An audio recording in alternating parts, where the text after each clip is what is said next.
வணக்கம் தலைவா, அனைவருக்கும் இனிய வணக்கம்.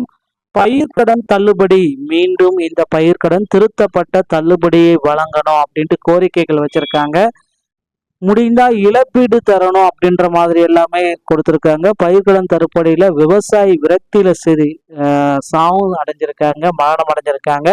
இதற்கு முக்கியமான பொறுப்பு யார் எடுப்பாரு? அமைச்சர் வினோத் அவர்கள் எடுத்துப்பாரா? என்ன முக்கியமான தகவல் தரப்போறாரு அப்படின்றத பற்றி தான் பார்க்கலாம். முதலமைச்சர் விஜய் அவர்கள் ஆல்ரெடி ஜூன் 15ஆம் தேதி மறு அறிவிப்பொன்னை வெளியிட்டாரு. பயிர்க்கடன் தள்ளுபடியில மாற்றியமைக்கப்பட்டது. 75,000 வரை அனைவருக்குமே தள்ளுபடி. 75,000 மேல போச்சுன்னா 35,000 தான் தள்ளுபடி. 5 ஏக்கருக்கு மேல கிடையாது.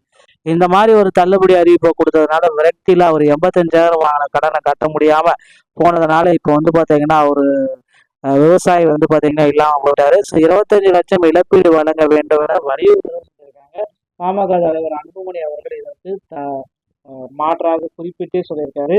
ஸோ கூட்டுறவு வங்கிகள்ல பயிர்க்கடன் தள்ளுபடி அப்படின்றது ரொம்ப முக்கியமான ஒரு விஷயம். மக்களும் பாத்தீங்கன்னா அந்த தள்ளுபடி எப்போ வரும் அப்படின்ட்டு வெயிட் பண்ணிட்டு இருக்காங்க.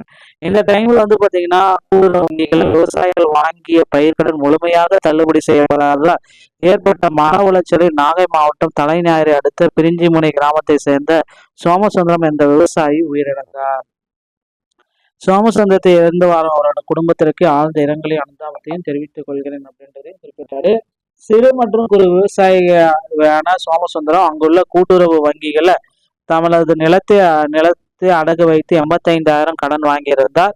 தமிழ்நாட்டில் தாவேக ஆட்சிக்கு வந்த பிறகு தொடர்ந்து தமது வேளாண் தள்ளுபடி செய்யப்படும் என எதிர்பார்த்தார்.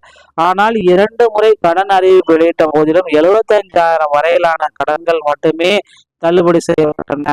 சோமசுந்தரன் வாங்கிய கடன் முழுமையாக தள்ளுபடி செய்யப்படாதனால் அவர்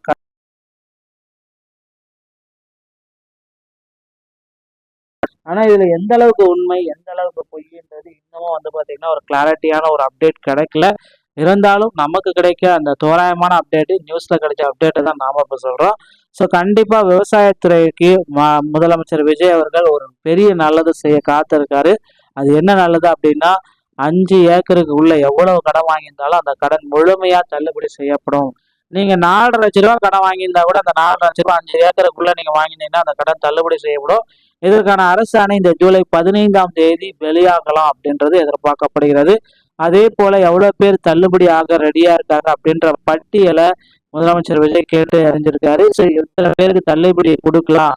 ஸோ ஒரு 36,000 கோடி ரூபாய் தள்ளுபடி பட்ஜெட்ல ஒதுக்கலாம். இடைக்கால பட்ஜெட்டுக்கு உண்டான தள்ளுபடியை 36,000 கோடி ரூபாய் வரைக்கும் ஒதுக்கி நம்ம பெரிய அறிவிப்பை வெளியிடலாம் அப்படின்ற மாதிரி எதிர்பார்ப்புகள் போயிட்டு இருக்கு.